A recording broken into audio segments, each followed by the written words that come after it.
Tu penses comprendre ce que veulent les femmes, mais au fond, quelque chose t'échappe encore. Tu as peut-être essayé d'être plus gentil, plus attentionné, plus présent, et pourtant, l'attirance n'a pas suivi. Alors tu t'es posé cette question silencieuse, presque dérangeante. Qu'est-ce qu'elles aiment vraiment? La vérité, c'est que ce qu'elles disent aimer et ce qui les touche profondément sont souvent deux choses différentes. Et ce décalage, peu d'hommes le comprennent réellement. Pas parce qu'ils manquent d'intelligence, mais parce qu'ils observent les mots au lieu d'observer les comportements. Le stoïcisme nous enseigne quelque chose de fondamental. Ne te fie pas aux apparences, mais à la nature profonde des choses. Marc Aurèle disait en substance que l'homme doit apprendre à voir les choses telles qu'elles sont, dépouillées des illusions qu'on leur ajoute. Et dans les relations humaines, cette capacité est rare, mais puissante. Car une femme ne tombe pas amoureuse d'un discours. Elle réagit à une énergie, à une présence, à une manière d'être. Et c'est là que tout commence à changer. Il y a des comportements simples, presque invisibles, que beaucoup d'hommes négligent, alors que ce sont eux qui déclenchent une véritable attraction. Pas une attirance superficielle, fragile, mais quelque chose de plus profond, plus instinctif. Par exemple, l'une des choses que les femmes aiment vraiment, mais qu'elles expriment rarement clairement, c'est la stabilité émotionnelle. Pas l'absence d'émotion, pas la froideur, mais le calme dans la tempête. Un homme capable de rester centré, même quand la situation devient tendue, crée un sentiment de sécurité presque magnétique, parce qu'il devient un point d'ancrage, un repère. Épictète enseignait que ce ne sont pas les événements qui nous troublent, mais le jugement que nous portons sur eux. Et l'homme qui a intégré cela ne réagit pas impulsivement. Il ne s'emporte pas pour un détail. Il ne se perd pas dans des réactions excessives. Et cela, une femme le ressent immédiatement. Imagine deux hommes face à la même situation. Une remarque un peu piquante, un test, une tension légère.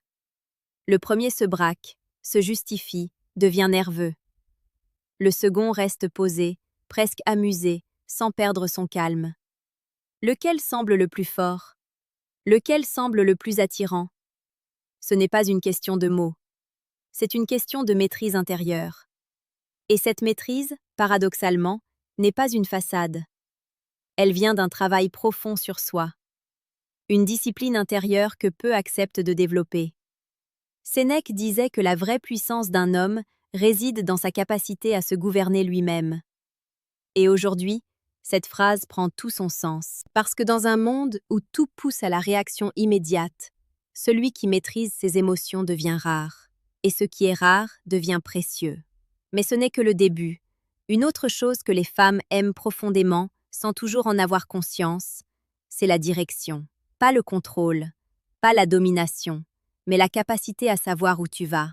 Un homme qui avance sans but devient invisible. Pas parce qu'il est mauvais, mais parce qu'il ne dégage aucune force, alors qu'un homme qui suit un chemin, même imparfait, attire naturellement. Pourquoi? Parce qu'il incarne quelque chose de plus grand que lui-même. Marc Aurèle écrivait que l'homme doit se lever chaque matin avec une intention claire, comme s'il avait une mission à accomplir. Et cette énergie se ressent.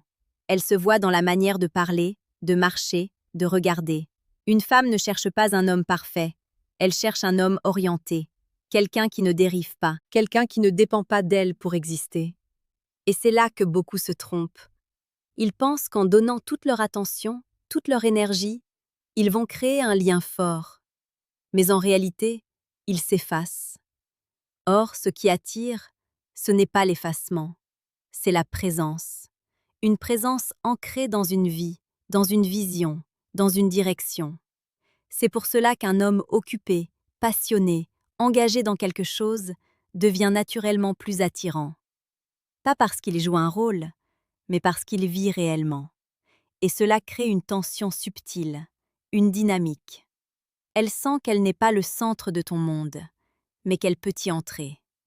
Et c'est précisément ce qui donne de la valeur à sa place. À ce stade, tu commences peut-être à voir une vérité apparaître. Ce que les femmes aiment vraiment n'est pas ce que tu fais pour elles. C'est ce que tu es quand tu es avec elles. Et cette nuance change tout, parce qu'elle te ramène à toi-même, à ton calme, à ta direction, à ta maîtrise. Mais il y a encore une dimension plus subtile, plus profonde, que très peu d'hommes comprennent vraiment.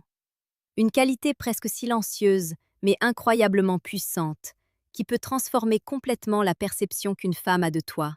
Et c'est là que les choses deviennent vraiment intéressantes. Il existe une force silencieuse que peu d'hommes cultivent réellement, une forme de détachement que beaucoup confondent avec de l'indifférence, alors qu'elle est en réalité l'une des clés les plus puissantes de l'attraction. Le détachement stoïcien n'est pas le fait de ne rien ressentir. Ce n'est pas fuir, ni se fermer. C'est la capacité à ne pas être esclave de ce que l'on ressent. Et cette nuance change tout. Une femme ressent immédiatement quand un homme dépend émotionnellement d'elle. Quand son humeur, son énergie, son comportement fluctuent en fonction de ses réactions à elle. Cela crée une pression invisible. Une tension qui, au lieu d'attirer, repousse. À l'inverse, un homme détaché reste stable. Il apprécie sa présence, mais n'en a pas besoin pour exister. Il est bien avec elle, mais il est aussi bien sans elle. Et c'est précisément ce qui crée une forme d'espace. Un espace dans lequel l'attirance peut respirer. Épictète expliquait que l'attachement excessif est une forme de servitude. Car dès que tu dépends de quelque chose d'extérieur pour être bien, tu perds ton pouvoir. Et dans les relations, cette vérité est brutale. Plus tu t'accroches, plus tu fuis. Plus tu cherches à retenir, plus ça t'échappe. Alors que celui qui s'est lâché attire, parce qu'il dégage une liberté intérieure. Et cette liberté est rare. Prenons un exemple simple. Tu envoies un message. Elle met du temps à répondre. L'homme dépendant commence à douter, à surinterpréter, à envoyer un second message, puis un troisième. Il cherche à combler le silence. L'homme détaché, lui, continue sa vie. Pas par stratégie, pas pour manipuler, mais parce que son monde ne s'effondre pas en l'absence de réponse. Et ce comportement, aussi simple soit-il, change totalement la perception. Il devient imprévisible, mais rassurant, présent, mais insaisissable. Et cela crée une dynamique puissante. Mais ce détachement ne suffit pas à lui seul. Il doit s'accompagner d'une autre qualité que les femmes ressentent profondément, même si elles ne peuvent pas toujours la décrire avec des mots précis. C'est l'authenticité. Pas celle que l'on affiche pour plaire, pas celle que l'on simule pour se démarquer, mais celle qui vient d'un alignement réel entre ce que tu es et ce que tu montres. Sénèque disait que vivre en accord avec soi-même est la forme la plus élevée de tranquillité, et cette tranquillité se perçoit. Un homme authentique ne cherche pas à impressionner à tout prix, il ne joue pas un rôle, il ne surjoue pas la confiance, il ne cherche pas à être parfait, il est simplement cohérent. Et cette cohérence crée quelque chose de très puissant, la confiance, parce qu'il devient lisible, prévisible dans son intégrité, mais jamais ennuyeux dans sa personnalité. À l'inverse, un homme qui change constamment pour s'adapter finit par devenir flou, incohérent, et inconsciemment, cela crée un doute. Qui est-il vraiment?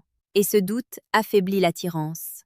Une femme peut tolérer beaucoup de choses, mais difficilement l'incohérence profonde. C'est pour cela que l'authenticité n'est pas une option, c'est une fondation. Mais attention, être authentique ne veut pas dire, tout montrer, tout révéler immédiatement. C'est là qu'intervient une autre dimension, souvent ignorée, le mystère. Pas un mystère artificiel, pas un jeu calculé, mais une forme de retenue naturelle. Marc Aurèle rappelait que tout ne mérite pas d'être exposé, qu'il y a une force dans la discrétion. Un homme qui parle trop perd en profondeur. Un homme qui révèle tout dès le début enlève toute tension, alors qu'un homme qui laisse des zones d'ombre crée de la curiosité. Et la curiosité est un moteur puissant de l'attraction. Une femme n'est pas seulement attirée par ce qu'elle voit, elle est attirée par ce qu'elle ressent et par ce qu'elle devine. C'est ce mélange de présence, de retenue et de profondeur qui crée une véritable intrigue. Mais tout cela repose sur un pilier central que beaucoup sous-estiment encore, le respect de soi. Pas l'ego, pas l'arrogance, mais une forme de dignité intérieure. Un homme qui se respecte ne tolère pas tout. Il ne court pas après quelqu'un qui le méprise. Il ne s'abaisse pas pour plaire. Il ne trahit pas ses valeurs pour obtenir de l'attention. Et ce positionnement change tout, parce qu'il envoie un message silencieux mais puissant. Ma valeur ne dépend pas de ton regard. Et paradoxalement, c'est ce qui donne envie de le regarder autrement. Sénèque disait que celui qui se respecte attire naturellement le respect des autres. Et dans le contexte des relations, cela devient encore plus évident. Une femme peut tester, observer, pousser légèrement, mais elle respecte profondément celui qui reste aligné. Celui qui ne cède pas à la pression. Celui qui reste fidèle à lui-même. Et c'est là que se crée une forme d'attraction durable, pas basée sur des artifices, mais sur une structure intérieure solide. À ce stade, une chose devient claire. Ce que les femmes aiment vraiment n'est pas visible au premier regard. Ce sont des qualités invisibles, mais profondément ressenties. Et il reste encore une dimension essentielle, peut-être la plus surprenante de toutes, qui transforme complètement la manière dont une femme se connecte à un homme. Une dimension qui ne repose ni sur le contrôle, ni sur l'effort, mais sur quelque chose de beaucoup plus subtil. Et c'est précisément là que tout se joue vraiment. Il y a une vérité que peu d'hommes acceptent vraiment, parce qu'elle remet en question tout ce qu'on leur a appris sur l'attraction. Tu ne crées pas l'attirance en essayant d'être aimé. Tu la crées en étant profondément aligné avec qui tu es. Et c'est là qu'intervient cette dernière dimension, souvent invisible, mais décisive. La capacité à laisser venir. Dans un monde où tout pousse à forcer, à accélérer, à contrôler, l'homme qui sait ralentir, observer et laisser les choses se développer naturellement devient incroyablement magnétique, parce qu'il ne chasse pas, il ne poursuit pas de manière désespérée, il avance, et il laisse l'autre venir à lui. Ce n'est pas de la passivité, c'est de la maîtrise. Marc Aurèle écrivait que ce qui doit arriver arrivera, et que l'homme sage agit sans agitation inutile. Cette idée, appliquée aux relations, change tout. Car lorsque tu cesses de vouloir absolument provoquer une réaction, tu deviens plus présent, plus vrai, plus impactant. Une femme le ressent. Elle sent que tu n'es pas là pour obtenir quelque chose. Tu es là parce que tu choisis d'être là. Et ce choix donne du poids à ta présence. Beaucoup d'hommes font l'erreur de vouloir remplir chaque silence, de vouloir maintenir constamment l'attention, de vouloir séduire à chaque instant. Mais l'attraction ne naît pas dans le bruit, elle naît dans les espaces, dans les regards qui durent un peu plus longtemps, dans les silences qui ne sont pas gênants, dans les moments où rien n'est forcé.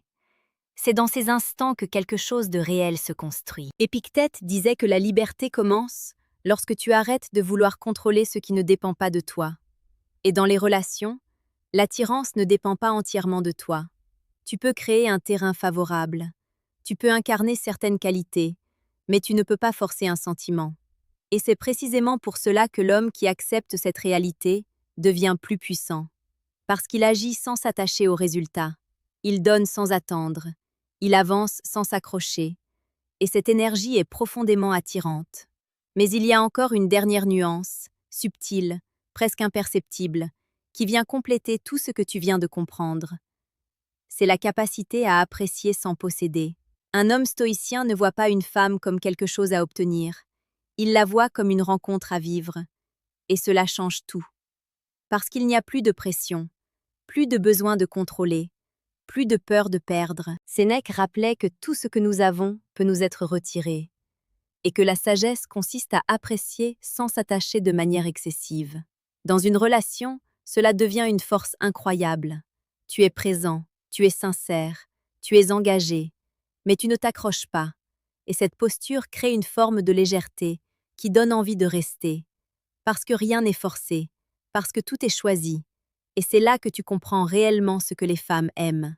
Pas une version parfaite de toi, pas un rôle bien joué, mais un homme réel, stable, aligné, libre. Un homme qui se connaît, qui se respecte, qui avance, et qui laisse les choses se faire, sans jamais perdre son centre. C'est ce type d'homme qui marque. Pas toujours immédiatement, mais profondément et durablement. Petite parenthèse, les amis. J'ai créé un manuel complet sur la séduction stoïque. Il t'apprend comment parler avec maîtrise pour créer une vraie attraction. Le lien est en première ligne de la description. On continue. Si tu es encore là, c'est que quelque chose en toi a reconnu une part de vérité dans tout ce qui vient d'être dit. Alors prends un instant, pas pour retenir chaque mot, mais pour observer ta propre posture, ta manière de réagir, ta manière de t'attacher, ta manière d'exister dans tes relations. Parce que tout commence là. Et si tu veux aller plus loin dans cette compréhension, Abonne-toi simplement, pas pour consommer du contenu, mais pour continuer à développer cette version de toi que peu d'hommes osent réellement devenir. Car au final, la vraie question n'est pas « qu'est-ce que les femmes aiment ?» La vraie question, c'est « es-tu en train de devenir un homme qui attire naturellement, sans jamais se perdre lui-même ?» Et ça, personne ne peut le faire à ta place.